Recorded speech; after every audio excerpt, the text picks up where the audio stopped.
You got the Spurs over there doing their thing. OKC is doing their thing. The Lakers, Luka's been going crazy recently.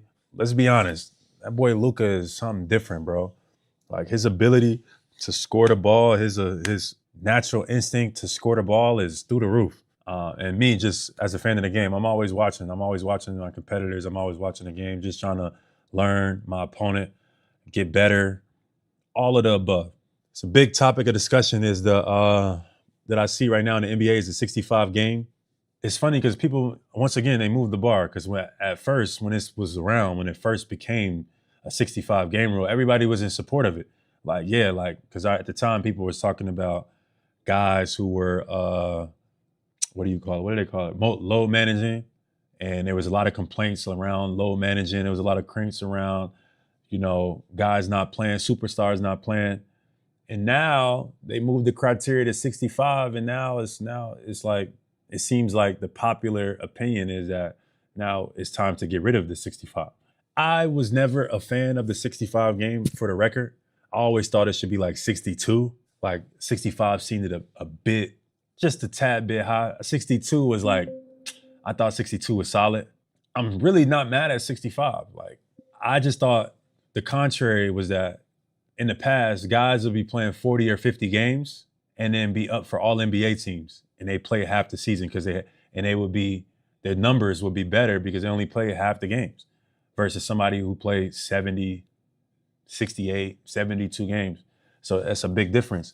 Because of that is why I feel like it was needed. Because you can't have dudes playing 45, 50 games and winning first team all NBA. Like, you basically came to work half the time and then got rewarded for it. I personally don't think we should get rid of it in Jaylen. I mean, in general, like some people I'm seeing like have messaged like we should get rid of it. And as somebody in the union, we talk about like some of the stuff where the game is going. So it's a part of like our job to like talk about these conversations and like what do the players want. And I think a lot of the players is not tripping off 65. I think like 62, maybe 60 is a little better. But like a lot of the players are not tripping off 65 games. Like, bro, you got to play. Like, the season is hard. If you get rewarded, you got to be able to like validate your reward. You can't play half the time, 45 games out of 82 and then get all NBA third team. Like, this is stuff like this was happening in the past. And I think that's why the frustration had grown. And I think the fans agree, but now the sentiment has changed, obviously, because some big time players maybe not be eligible.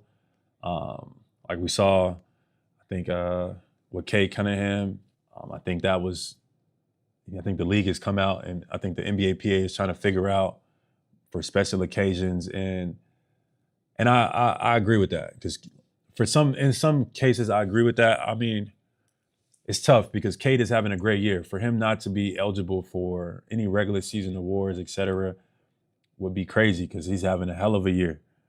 But obviously a part of the game is injuries. So, what do y'all feel about it? I don't know. Personally, I feel like Cade is having a great season. I feel like he definitely should be rewarded, but also, you got to figure out, you got to play a certain amount of games. Like, injuries are a part of it. I'm not mad at the NBA PA or the NBA for maybe reviewing, but like, chat what y'all think. Some sleeper teams in the East has been playing well. The young boys in Charlotte is balling. Don't sleep on them. Can never count Spo out. Miami, they stay healthy. Atlanta, don't sleep on Atlanta. They got a lot of young tools. So